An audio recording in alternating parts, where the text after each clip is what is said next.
Good morning, friends. Welcome back to Astrology Today and Tarot. My name is Mel Rose, and today is Wednesday, May 17, 2023. Taurus, Taurus, Taurus. The sun is in Taurus. The moon is moving on to Taurus early this morning. Jupiter is making a major aspect today. It's in Taurus. Mercury is making a major aspect tomorrow, and so is the sun. They are both in Taurus. Uranus, unaspected at this time, so not speaking very loudly, but also in the land of Taurus with the North Node as well. So it's a very Taurus time right now, especially with the sun and moon in Taurus, and we're approaching that new moon in Taurus. So what is Taurus about? Taurus is that sign, that place where we go to seek security, safety, and comfort so that we can continue to do our work in the world, both outer life and inner life, from a place of feeling comfortable and supported. So that's the theme today. We've got Jupiter square to Taurus, Sun going sextile to Neptune tomorrow, giving us increased psychic awareness. Mercury going sextile to Saturn tomorrow, bringing us increased mental clarity. So it should be really easy to embrace these changes that are coming up. But you see, we do have this major opposition that's going to culminate soon. And all these four placements are in conversations of tension with both Mars and Pluto. So that's us taking action to embody the roles of both sort of integrating the changes that we've been through while also moving forward and being assertive about the things that we need to go and get and do in our lives. So with that said, I want to address the card that sits on the side of the page right now. The card that sits on the side of the page is the Seven of Pentacles, and it's here for a reason. It's here because it represents or corresponds really with the last 10 days or the last decan of the sun's transit in the land of Taurus. So here we are in those last 10 days. It's a good time to review, to reflect on how this Taurus transit has gone for you in terms of establishing your safety and security, especially in the work, social, and civic life. And Taurus is an earth sign. Pentacles and Tarot are earth element symbolism, and earth element symbolism has to do with the physical resources you possess and what you're willing to do to create that sense of security, safety, abundance, and support in your life. So here we come to the Seven of Pentacles, and we see somebody who has been working on growing a garden or a crop of some kind, metaphorically speaking, or perhaps realistically speaking, but this is meant to be metaphorical. So this is, this person has put a lot of time and effort and energy and probably resources into creating this crop of pentacles, but let's say they're tomatoes, right? And here we are at this point where you can see that the tomatoes are really almost ripe. It's almost there, right? But, you're bored, you're tired of working on it. You're sort of fed up with being focused on this one thing that's supposed to create value for you. You've put a lot into it, and that gray sky sort of gives that sort of dismal mood or feeling that says, I'm not sure, what I think about this. There's a tendency with the seven to get distracted by pretty things, to to think about what your other choices might be, what the other things you would like to do, are, and just the key with the Seven of Pentacles is to stay the course, right? You don't want to harvest those tomatoes early. You can take them to market, but you won't get the same value for them. And you don't want to walk away because you've already put so much time and effort into this, and you're really close to culminating the value that you're looking for with that crop. So just stay the course. This card is about hard work. It's about perseverance. It's about persisting in the efforts that you've been making to create that sense of security for yourself in your life. Okay, so don't get distracted. Don't walk away. Don't let those tomatoes spoil. Don't harvest them early. Just hang in there. Keep doing the work, giving them the water and the attention that they need, giving them the sunshine that they need, so that very soon they will be fully ripe and you will have the value you need for them. And with that said, I'm going to turn this card over. Okay, so this is my Arthurian Legend Tarot deck. It was my first Tarot deck given to me decades ago at this point. And so all of the pictures in this are themes around the Arthurian legend and the era of that. And so we have the Sword Queen here, which, you know, in regular tarot just corresponds to the Queen of Swords. It's pretty direct. The Sword Queen is a person who knows her stuff, okay? She has gained mastery of the word. She's gained mastery of the intellect and how to use it. This is a person that you can turn to for guidance. But listen, you can turn to her for guidance, but don't ignore her, don't question her, right? She's quite willing to help, but she has also got a sharp tongue and a sharp wit. Okay, so when she tells you the truth, that can cut one way or the other. It can feel good to hear the truth, or it can feel not so good to feel the truth, right? But she is there to tell the truth, and she is again a queen. She serves a lot of people. You don't want to waste this person's time. When I see the Queen of Pentacles, the Queen of Swords, excuse me, you know, I think, okay, it's time to go seek guidance from somebody who has been where you've been, or who knows something about what it is you're trying to do. And so, you know, that's my guidance for you right now, is to seek guidance from somebody who is knowledgeable about what it is that you're trying to achieve. And if you are the Sword Queen, you know, understand that you know, have faith in your knowledge, have faith in your word, have faith in the clarity of your judgment, of your dispensing of justice, because the sword is also the sword of justice. And you know, don't, because people will, you know, try to sort of to question you, or people will try to sort of you know, doubt what it is that you have to say. Don't let that get in the way of you knowing what you know to be true. And where do we see the Sword Queen here on the page? There's, you know, only one planet in an air sign right now, and that is barely Pluto, because Pluto just went into Aquarius, has been sitting at 0 degrees Aquarius for a while, and is now about to back up into Capricorn. So let's be aware of that, because Pluto's a major player on the page today, okay? It's in cooperation here with Neptune. It's in grace here with the Sun, saying, yes, these transformations are available to us, and we can take a positive, conscious attitude toward embracing the changes that we've been through, toward and trying to embody the changes that we've been through as Pluto is retrograde. But also the Queen of Swords right now looks to me like Mercury in Taurus.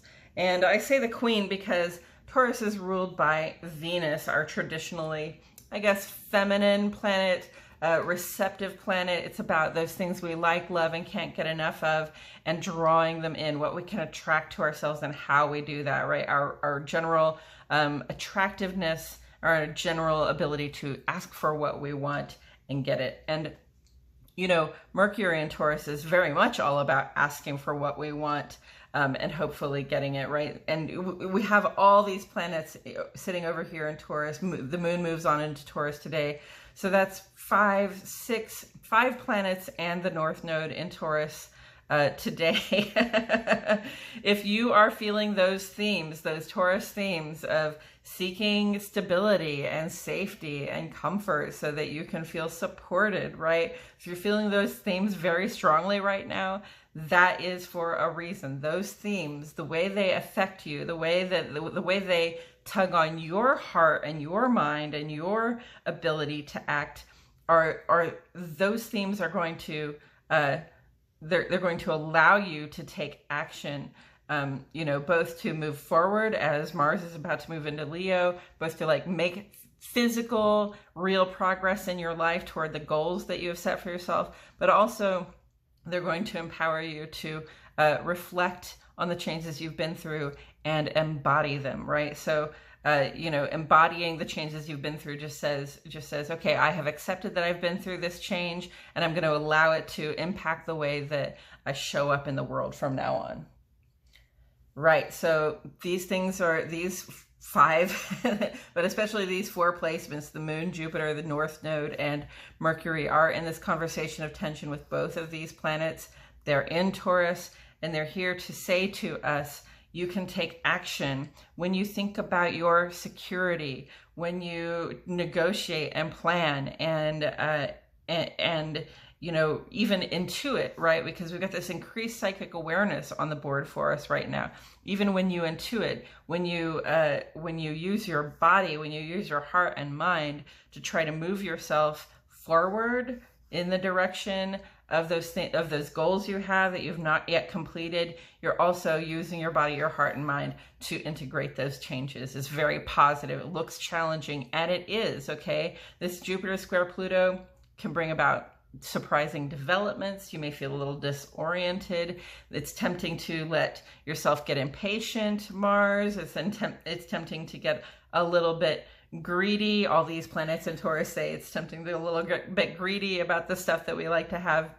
But if you can avoid being greedy, impatient, you know, if you can avoid being too sharp with your tongue and your wit at this time, then you can probably make really good progress at this time, not just on the goals that you're trying to meet, but also on the changes that you are trying to go through, or maybe resisting going through. So here's the thing with Pluto. First, I want to talk to you about Jupiter. Here's the thing with Jupiter.